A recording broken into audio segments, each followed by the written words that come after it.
Друзья, привет! Я продолжаю свой гайд по моду Applied Energetics 2.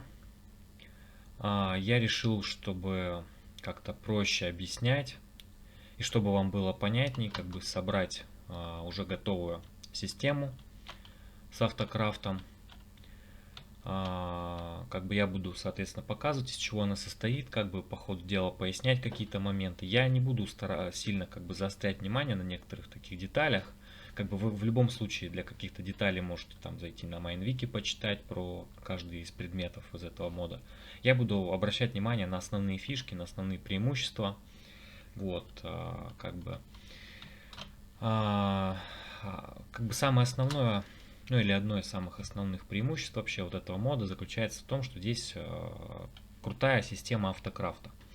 Очень простая, достаточно понятная, если как бы ее освоить. Собрать систему автокрафта можно достаточно быстро. Так, давайте начнем с того, что нам вообще необходимо для этой системы. Для начала, конечно же, нужен какой-то источник энергии. Вот. В прошлом видео я там про это делал пояснение. Здесь я, соответственно, запитываюсь от солнечных панелей. И здесь я еще поставил хранилище МФЭХ. Но оно здесь выполняет чисто символическую роль, как бы, естественно, можно без него обойтись. Я просто его использую как некий резервный источник питания. То есть, если вдруг у меня что-то там отключится, где-то сломается, чтобы у меня моя система не накрылась. Чтобы был какой-то некий буфер, запас энергии. Кстати говоря, у самих вот этих вот Mac-контроллеров есть свой некий запас энергии, но он достаточно быстро истекает. Так, вот эта вот штука Mac-контроллер, это по сути ядро нашей системы. Оно будет распределять информацию по нашему такому, по нашей системе. По сути, можно это представить как некий компьютер. Вот. Соответственно, вот это как некие шины информации, которые будут распределяться у нас.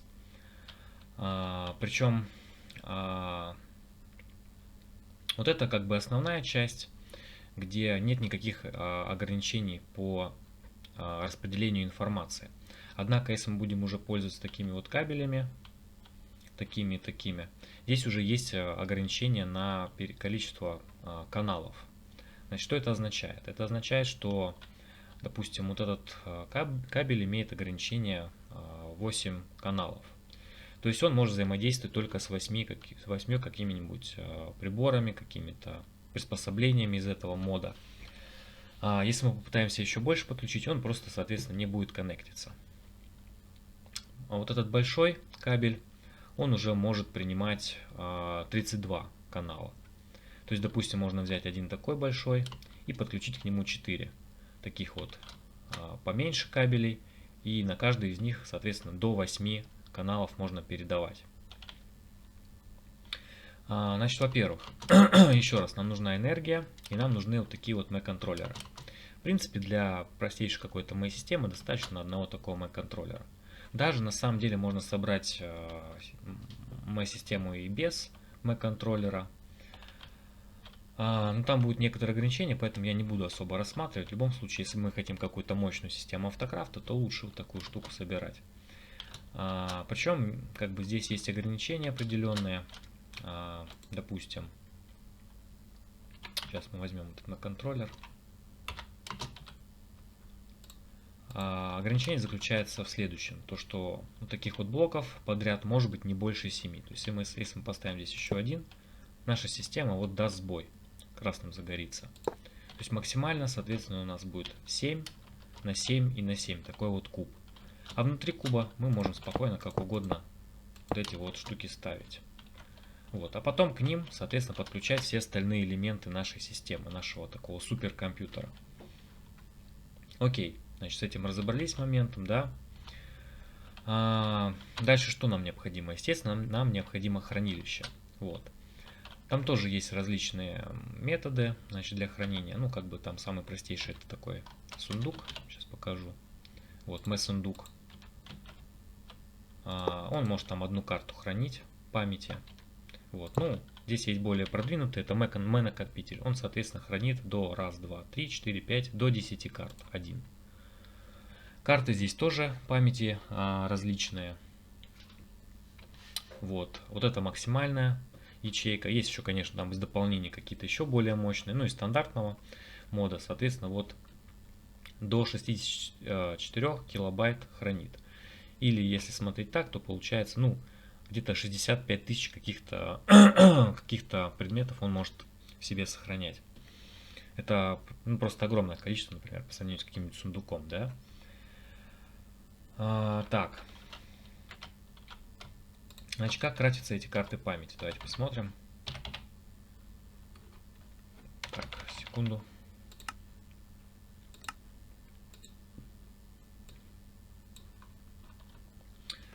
Значит, для того, чтобы скрафтить карту памяти, нам потребуется вот такой тут компонент хранения и корпус ячейки.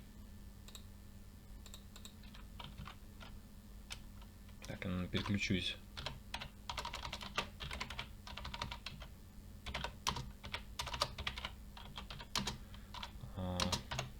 Переключусь в обычный режим, чтобы удобнее было показывать. Вот ячейка, соответственно, и какой-нибудь компонент хранения. Вот, и получаем такую вот ячейку хранения, которую уже можно положить в сундук такой вот, или в Mac контроллер для хранения, как бы, ну, то есть для памяти, для хранения наших предметов. Соответственно, вот эти вот компоненты, они имеют различный объем хранения. То есть вот это в стандартном, как бы, Applied Energetics самая мощная ячейка, есть на 16 килобайт, на 16, соответственно, состоит из 4 вот килобайт, а 4 килобайт состоит из 1 килобайта. И вот так вот последовательно, соответственно, они у нас крафтятся, одна друг из друга. Самая простейшая ячейка хранения у нас делается из знакомых нам уже кристаллов чистого кварца. Или можно, в принципе, обычно использовать, там уже все зависит от того, как вам удобней. То есть, либо более сложный крафт, либо более такой экономный крафт. Это уже зависит от того, сколько у вас ресурсов и так далее. И кроме того, здесь появляется логический процессор. Значит, чтобы скрафтить такой логический процессор, нам необходимо использовать высекатель. Вот. Значит, высекатель это вот такой вот блок специальный. Как бы на начальном этапе, в принципе, его можно как отдельно там поставить, просто запитать энергией. И, соответственно, вручную класть вот такие вот прессы. Вот. И, соответственно, из них последовательно крафтить такие вот элементы. Я сейчас это все подробно дальше покажу. Как эти процессоры производятся. У меня здесь уже система автокрафта налажена. То есть я уже не просто как бы вручную это буду делать, а с помощью системы автокрафта. Итак, значит, мы эти ячейки сделали. У нас здесь есть память. Что дальше? Дальше нам нужен некий как бы интерфейс, да, надо как-то к этой системе подключиться, да, чтобы посмотреть, что у нее внутри. Если мы будем пользоваться обычным сундуком, как бы у него сразу там есть у сундука свой интерфейс. Такой вот сундук. Вот мы можем, в принципе, поставить, даже можем где-нибудь здесь на свободную. Вот, можем, допустим, туда положить ячейку памяти. Давайте скрафтим ее. Вот у нас ячейка памяти. Сюда кладем. И мы можем здесь вот заглянуть прям в сундук. Все, вот у нас. Сюда можем класть какие-то предметы. Вот они у нас тут лежат. Это хранение. То есть мы можем потом взять, допустим, эту ячейку, извлечь. Хоп, мы уже сюда не сможем заглянуть. Потому что ее здесь нет. Да? И можем куда-нибудь перенести в другую систему, например, обменяться с игроком и так далее. Вот, возвращаем ячейку, мы заходим в интерфейс, все прекрасно видим, да? Так, окей, а как тогда подключаться как нам тогда подключаться к вот таким вот Mac контроллерам с большим количеством ячеек? А для этого можно отдельно к вот этой системе подключить такой вот интерфейс, такой вот терминал. Всего их 4 типа, сейчас я поясню, чем они отличаются, сейчас покажу сперва. Значит, вот, соответственно, самый так, откуда у нас начинается? По идее, самый простой вот этот. MyTerminal. Потом, соответственно, можно скрафтить еще MyTerminal создания, MyTerminal интерфейсов и шаблонов. MyTerminal это самый простейший, как бы. Там он просто у нас. Сейчас нужно как-то его поставить. Так, нам надо будет такой провод, наверное, здесь сделать. Я просто покажу. Вот. Хоп, ставим, и мы просто, соответственно, видим, какие у нас ресурсы хранятся вот в этих вот ячейках памяти. То есть вот в этой нашей системе, в нашем суперкомпьютере. То есть мы можем, соответственно, брать их, эти ресурсы, класть через этот терминал. Все просто. Ну, крафтится там просто вот, соответственно, ядра здесь еще есть. Так, они у нас просто делаются из логических, опять же, видите, процессоры. Так, здесь еще что у нас? Так. Что я хотел показать? Да, вот еще. Ну, то есть есть ядро истребления, есть ядро формирования, они просто там с участием этих логических процессоров крафтятся. Вот. Про логические процессоры я расскажу, про кристаллы я показывал в прошлом видео, как они делаются. Так, окей, значит, вот такая разновидность есть терминала. Соответственно, какие еще есть? Значит, еще очень важный, просто необходимый терминал — это терминал шаблонов. С помощью него мы можем записывать крафты в нашей системе. Давайте создадим какой-нибудь простейший крафт. Допустим, крафт из досок, палок. Значит, мы берем вот так вот и записываем этот крафт. Здесь есть два режима. Во-первых, нам необходимо, вот здесь, соответственно, первый режим — это когда мы обычный крафт делаем, допустим, как в верстаке. Второй режим — это когда мы делаем некую обработку. То есть, когда мы какой-нибудь, допустим, прибор кладем что-то, да, обрабатывается, мы потом забираем. То есть, это через какой-то прибор прогоняем. Здесь же крафт — это просто у нас как обычный в верстаке. Давайте попробуем его записать. Кладем. Ага, вот нам кнопку предлагает. А так, пожалуйста, у нас палки. Нам даже, в принципе, это не нужно. Сейчас, если мы сюда положим вот эти доски, мы сможем забрать сразу палки. Вот так вот. Пожалуйста, вот уже какой-то у нас своеобразный автокрафт. Ну, это можно и просто выложить, да, там в том же терминале создания, например. Где у нас терминал создания? Так, это интерфейсов, вот создание. То есть можем просто здесь выкладывать какие-то рецепты, такие же вот, и просто забирать. Вот. То есть я обычно вместо терминала вот такого простого ставлю терминал создания. Могу сюда какой-то крафт положить, допустим, такой простенький, который не хочу записывать, и, соответственно, вот так вот извлекать нужные мне ресурсы. Вот, окей. А что если мы хотим это делать в каком-то автоматическом режиме? Мы берем, кладем сюда такой пустой шаблон. Он делается у нас из кварцевого стекла, светящейся пыли, железа и, соответственно, какого-нибудь кристалла истинного кварца. Там заряженный можно использовать, чистый, обычный, насколько помню. Да, истинный, обычный, то есть любые три вида. Делаем такой пустой шаблон, кладем сюда и нажимаем закодировать. Получаем вот такой вот шаблончик кодированный. Что с ним дальше делать? Дальше, значит, еще есть необходимые элементы такой вот системы автокрафта, такого нашего компьютера. Во-первых, нам необходимы такие вот молекулярные сборщики. Вот, но я здесь уже такую готовую систему собрал, такую мощную. Значит, естественно, молекулярные сборщики должны соединяться с нашей системой. Вот. Еще молекулярные сборщики должны подключаться к интерфейсу. У меня здесь такая система, я просто сразу сделал такую мощную, чтобы у меня один интерфейс сразу, допустим, подключался к 3 или даже вот к 4 молекулярным сборщикам. Это просто с целью ускорения крафта. Давайте, например, куда-нибудь сюда положим наш, вот открываем интерфейс, вот. Его значит, предназначение взаимодействовать с другими элементами системы. То есть он передает им некую команду, которую мы заложили в шаблоне. Здесь мы же заложили в шаблоне крафт палок из досок. Дальше в молекулярном сборщике это будет все происходить. Мы, кстати, можем на самом деле вот этот крафт просто положить вот сюда молекулярный сборщик. Тут у него может храниться один крафт спокойно.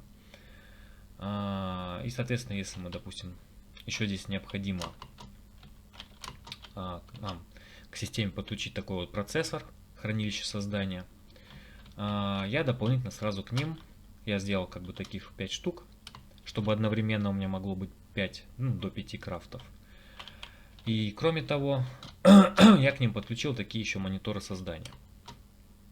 В чем их предназначение? Они нам просто отображают, какой у нас сейчас крафт происходит. Они не являются каким-то обязательным элементом, это такие дополнительные чисто для мониторинга. То есть, чтобы смотреть, что у нас именно крафтится конкретно вот в этом процессоре. Вот эти штуки, блок обработки создания, они тоже не являются обязательными. Они просто добавляются к такому хранилищу создания для того, чтобы наша система могла, допустим, если делать какой-то один крафт, да, могла, допустим, этот крафт производить не в одном каком-то приборе, а, допустим, в двух.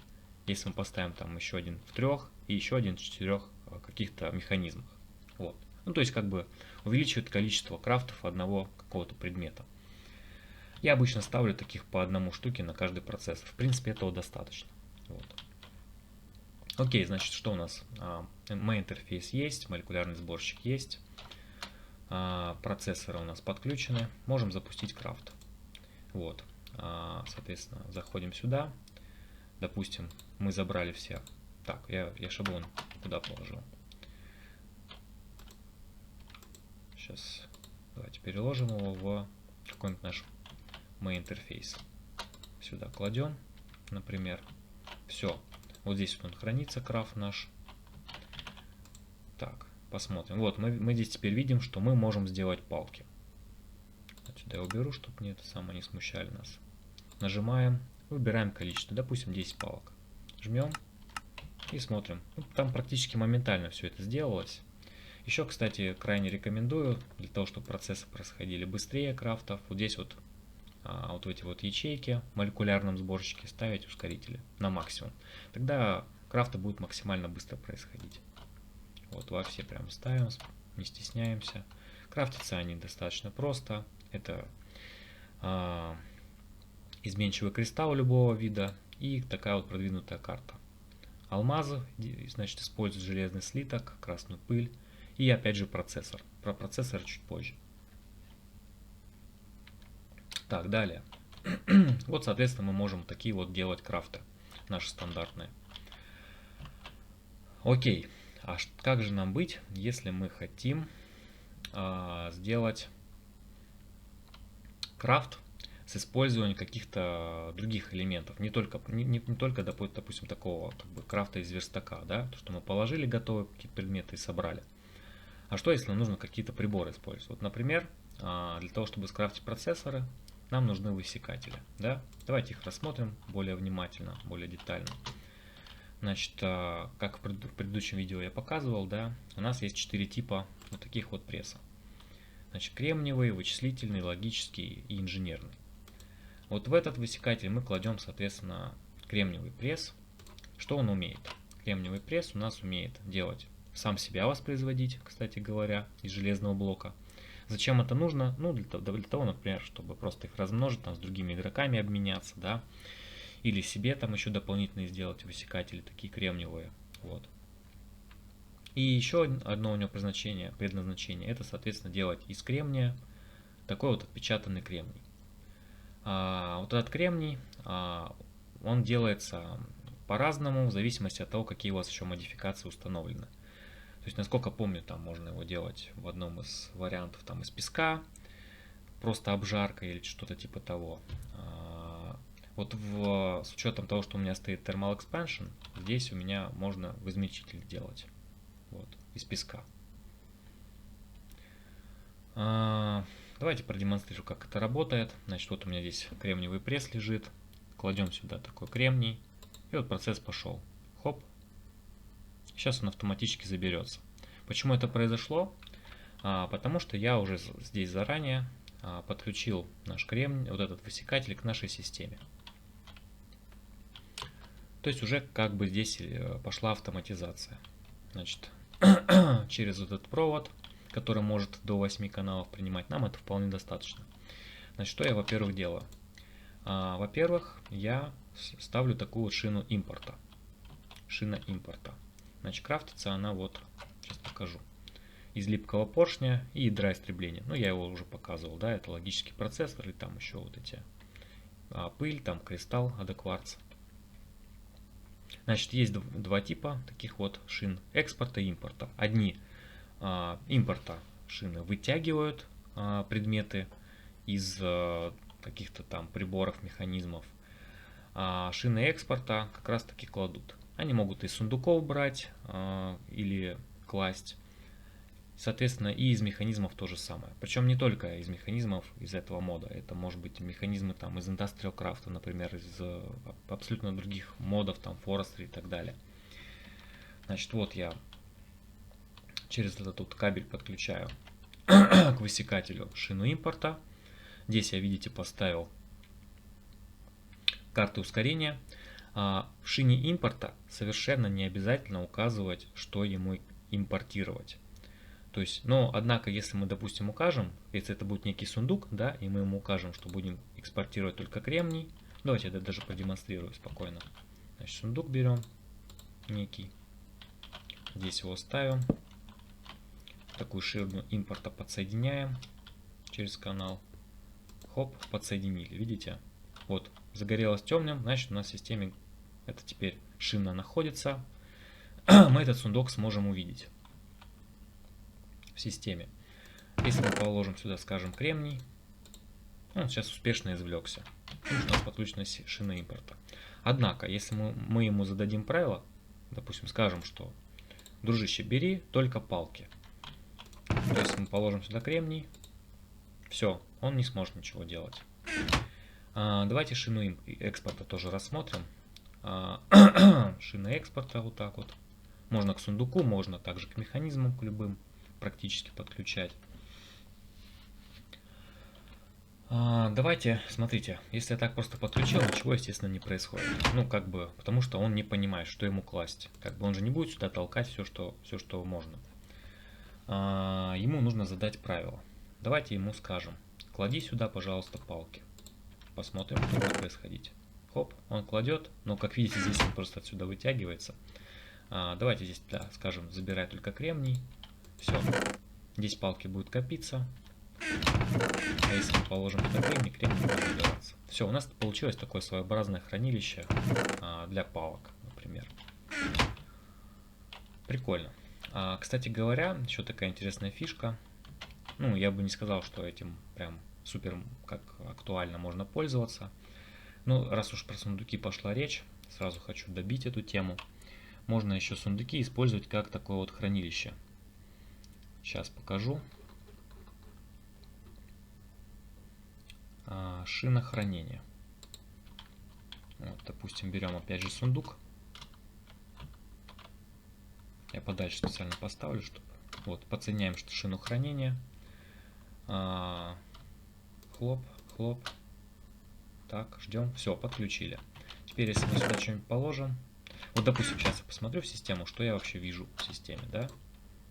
Вот, пожалуйста. Допустим, у меня есть еще блок обработки в инвентаре. Я его здесь не вижу, да? Сейчас я в сундук положу. Хоп. И я спокойно. Теперь я вижу. Могу даже забрать, могу положить. Но, правда, когда я положу обратно, не факт, что это у меня снова здесь появится. Вот. Видите? То есть он, скорее всего, куда-то туда в ячейки закинул. То есть я могу так это использовать как дополнительное хранилище. То есть на начальном этапе, если, допустим, у вас мало ресурсов, там каких-то на крафт таких вот ячеек, вполне себе можно использовать такие сундуки обычные, подключать их через шины хранения. Вот. И спокойно как бы вот так вот класть ресурсы, хранить. Насколько помню, здесь тоже можно некие правила задавать, но я, честно, особо с этим не заморачивался. То есть, мне как кажется, одну такую ячейку даже скрафтить, уж у вас точно найдутся силы, и это намного будет удобнее. Это намного мощнее, чем какой-нибудь сундук. Почему? Потому что здесь много типов можно хранить. Видите, 63 в одной ячейке, можно 63 разных типа. И, соответственно, до 65 тысяч. То есть вы, допустим, можете 65 тысяч там булыги хранить. Или каких-то других ресурсов до 63 типов. Очень удобно. Супер хранилище. Так, возвращаемся к нашим высекателям. Значит, у нас этот может крафтить, как мы уже выяснили, кремний. Причем, видите, я этот процесс автоматизировал. Да? То есть у меня здесь вот, когда крафт завершается, шина импорта забирает результат крафта. Кроме того, я сразу же сюда подключил шину экспорта, которая кладет весь свободный кремний у меня в системе. Ну, то есть такой, как бы, получается уже своеобразный автокрафт. То есть если я в систему кладу кремний, у меня уже в автоматическом режиме сейчас из этого кремния будет просто производиться, будут производиться вот такие вот отпечатанные кремнии. Они нам дальше нужны будут для процессоров. Вот, пожалуйста, они крафтятся. 32, 33 и так далее. Можно таких высекателей поставить несколько штук, чтобы ускорять как бы процесс. Вот. Но в принципе я считаю одного достаточно. Кроме того, там есть специальное дополнение к моду AESTAF. Там есть еще более мощные высекатели, я в отдельном видео потом про них расскажу. Вот. Так я обычно всегда ставил там по одному штуке, и мне вполне себе хватало там для всех крафтов. То есть запустил крафт, бегаешь там, чем-то занимаешься, у тебя там все крафтится, все хорошо. Тем более не забываем про нагрузку на сервер, да, сильно не нагружаем. Окей, идем дальше. Есть еще у нас логический. Логический у нас делает такой вот отпечатанный логический контур. Соответственно, инженерный делает инженерный контур. Вычислительный делает вычислительный. Все логично. Окей. Только обратите внимание, если здесь я использовал такую вот шину экспорта, чтобы класть, здесь я уже немного по-другому подошел. Я, соответственно, подключил сюда мой интерфейс. Причем, обращаю внимание, здесь у меня был в виде блока, да, здесь он у меня в виде такой вот панельки, которую прислонять можно. Как бы то и то абсолютно одинаковый механизм. Это просто разные варианты. То есть их можно, кстати говоря, покажу. Прям один из другого крафтить. То есть если вам один тип нужен, просто берете его, кладете. Вот, пожалуйста, такой получили. Или такой. Как вам удобно. То есть в виде блока удобней. Окей, в виде блока. В данном случае в виде блока удобнее, потому что он взаимодействует там с соседними, со всеми. Вот. А в данном случае получается немножко компактнее просто. Вот. Так, окей. Значит, зачем я здесь подключил мой интерфейс? Дело в том, что я не хочу сюда, допустим, автоматически, вот мне, например, нужно крафтить золотые такие контуры, да, я не хочу, чтобы у меня все золото переходило, соответственно, вот эти контуры. Зачем мне это нужно? Я хочу, допустим, чтобы у меня просто лежало золото, и когда я захотел, я заказал себе, соответственно, нужное количество мне таких контуров. Для этого, как я уже там показывал, да, создаем шаблон. Давайте я покажу, как это делается. Вот. Берем, допустим, золото. Давайте так вот, соответственно, здесь я как бы положу для крафта. И переключаюсь в такой вот режим. Обработка. Да? Так, теперь мне нужно указать, соответственно, я здесь указываю, из чего у меня делается, да, то есть исходный крафт. Здесь, соответственно, результат. Ну, давайте, чтобы результат показать, берем просто сюда, кладем. Хоп. Получаем такой вот контур. Указываем это здесь. Из золота я получаю, соответственно, такой контур. Записываем. Все, дальше это правило мы передаем моему интерфейсу. Здесь я уже просто это записал. Положили сюда. Все. Соответственно, он теперь у нас умеет делать вот такие вот контуры по нашему заказу. Вот. Ну и шина импорта мы потом откачиваем. Та же самая логика у меня в остальных процессах, ну точнее в контурах. До процессоров мы сейчас доберемся. Давайте это проверим. Вот у меня и тут в принципе есть какие-то, но я хочу еще, допустим. Давайте сделаем там, не знаю, 10 штук. Запускаем. Вот видим, как у нас крафт пошел здесь вот в мониторе, да. То есть вот в этом процессоре происходит обработка. Причем вот этих процессоров 3 типа есть. Разного объема. Вот это максимальный объем, я рекомендую сразу его сделать, как бы заморочиться. Не будет проблем с тем, что типа у вас там не хватает памяти там, для обработки. Сделали таких вот 5 штук, и вам за глаза этого хватит. Все, обработка завершена. Заглядываем в систему. Вот у нас 10 логических контуров. Давайте еще раз посмотрим, как это происходит в автоматическом режиме. Здесь причем, видите, как бы показано, сколько у нас там сейчас на хранении золота, что производится. Если мы сейчас сюда заглянем, то видим, как это все происходит. Хоп. Он сюда кладет, производит, откачивает. Все в автоматическом режиме. Очень круто. Все крафтится, забирается здесь. Вот, желательно здесь везде, вот в этих шинах ставить карту ускорения, чтобы быстрее происходил импорт, например. Но здесь, к сожалению, мы никак не ускорим, это оно просто само по себе уже кладет достаточно быстро, когда здесь пусто. Все, мы еще 10 там этих контуров сделали. Окей, у нас есть там контур, соответственно, инженерный, есть логический, есть вычислительный, да, я там записал все это в системе. Перейдем, наконец, к процессорам. Здесь немного поинтереснее получается. Это все тоже делается в высекателе. Вот. Но здесь интереснее, смотрите. Здесь, во-первых, для процессоров нужно сюда в серединку подавать красную пыль. Снизу надо подавать отпечатанный кремний, а сверху уже тот контур, который мы хотим превратить в процессор. У нас их три типа. Вычислительный, логический и инженерный. Вот, то есть, соответственно, контур какой-то кладем, снизу кремний поддаем. Обращаю здесь внимание на что. Смотрите, во-первых, здесь имеет обязательное правило, да, как бы сторона подачи. То есть, если у нас снизу как бы идет, то мы должны снизу вот это и подавать. Вот я снизу как бы экспортирую. Видите? Дальше. Сбоку у меня подается красная пыль. Также сбоку ее здесь подаю. Вот она. Кладется сюда в автомат. Но если сейчас заберу, он сейчас все поставит. То же самое здесь вот касается, да, снизу. Если я сейчас заберу отпечатанный кремний, он сейчас его положит сюда. Хоп, положил. Теперь сверху мне, соответственно, нужно подавать какие-нибудь контуры. Давайте проверим. Я тут кладу золотой. Хоп, он мне сделал, соответственно, логический процессор. Сейчас все это возобновляется. Вот. Сверху, соответственно, я ему через вот эти вот, опять же, кодированные шаблоны, которые ранее записал, передаю рецепт. Вот. Ну и здесь я, соответственно, через шину импорта обязательно, поскольку она сбоку, тоже сбоку забираю. И еще важный нюанс, про который не стоит забывать, сам вот этот механизм, высекатель, требует энергию. Поэтому отдельным таким вот кабелем я ему передаю энергию. Видите? Вот. Если ему не передавать, он просто не будет работать.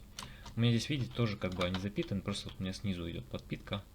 Вот. То есть, видите, практически все стороны заняты, только вот спереди открыто. Все остальное занято у меня просто вот этими шинами. Надеюсь, логика ясна. Все, у меня все записано. Давайте проверим, как у меня эти логические процессоры производятся. Причем обращаю внимание, да, что, допустим, чтобы произвести вот такой вот вычислительный процессор, мне необходимо крафт произвести в несколько этапов. То есть сперва в одном высекателе произвести вот такие отпечатанные контуры, а потом из него уже сделать вычислительный процессор. Наша система без труда с этим справится. То есть можно делать целую последовательную цепочку крафтов. Нам достаточно указать какой-то конечный продукт, например, вычислительный процессор, и дальше сама система сообразит, что нужно делать, если эти крафты в ней записаны. Это очень круто. Вот он сразу показывает, что нам необходимо, и все у нас доступно. Прекрасно. Нажимаем старт и поехали. Хоп. Сперва у меня контур создался, теперь создается вычислительный процессор. Он тоже сработал. Единственный нюанс, который я здесь обращаю внимание, смотрите, я как бы красную пыль и вот эти вот отпечатанный кремний подаю как бы в автоматическом режиме. То есть они у меня при крафте не учитываются. Поэтому у меня было там показано, да, что нужно сделать из одного кристалла. То есть может такая проблема возникнуть, что у меня просто не окажется красной пыли, да, хотя будет писать система, что крафт возможен. То есть нужен некий контроль. Для этого можно воспользоваться такими вот панельками. Монитор хранения, очень удобный. Вот берем, допустим, какую-нибудь там красную пыль, правый клик, все, и у меня здесь вот отображается, сколько у меня в системе красной пыли. Очень классная вещь. Можно, кстати, чтобы случайно этот крафт не сбить, допустим, правым кликом, да, можно его заблокировать. Смотрите, раз, сейчас сюда положил, и вот таким вот сетевым инструментом на правым кликом нажимаем, монитор заблокирован. Все. Если мы правым кликом теперь действуем, ничего не происходит. Здесь еще есть разновидность такого монитора. монитор, если не ошибаюсь, по-моему, преобразование называется. Сейчас погляжу. Его фишка в том... Так, монитор. Монитор хранения. Так. Да, вот монитор преобразования. Вот. Попробую его, что ли, тоже продемонстрировать сейчас. В чем его фишка, в отличие от обычного монитора хранения. Ну, тут видите, таким немножко цветом другим. Его фишка заключается в том... Сейчас давайте на золоте, наверное, продемонстрирую. Тык. 39 штук у меня в системе. Также заблокирую. В чем его фишка? В том, что если я сейчас сделаю правым кликом, хоп, я это золото заберу. Там берется, насколько помню, стаками. Если же я левый shift зажму и снова правый клик, то я в систему положу, соответственно, этот ресурс. Круто. То есть можно так подойти и быстренько что-то взять. Не рекомендую слишком много таких ставить, могут нагружать ваш чанк, как бы нагрузка на сервер, но таких несколько штучек можно спокойно поставить. Вот.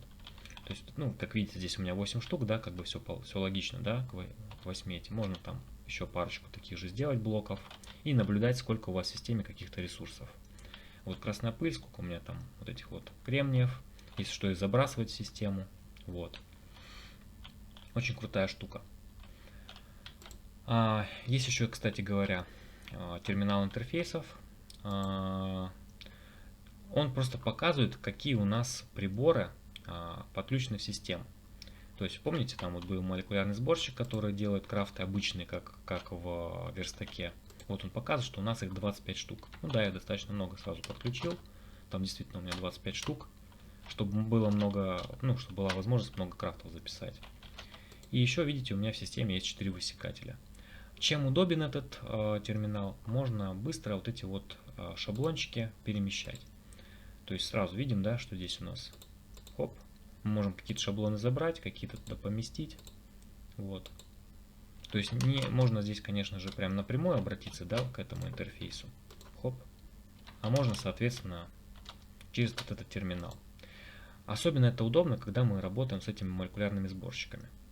Вот. Через вот эти вот мои интерфейсы. Соответственно, мы, чтобы туда не бегать, не искать, где у нас свободное место, сюда залезаем и спокойно вот этот крафт куда-нибудь кладем. Хоба, все. Где-то он там лежит, нам даже не важно где, в каком именно мы интерфейсе. Все, у нас, соответственно, крафт есть где-то здесь. Прекрасно. Так, вроде основные такие моменты пока рассказал, там автокрафт я показал. Все, я буду дальше тогда собирать эту систему там и хочу показать вам потом в следующих видео уже, как эта система взаимодействует с другими модами, как там можно крафтить что-то более мощное. Вот, а пока спасибо за просмотр, жду вас в следующих видео. Пока.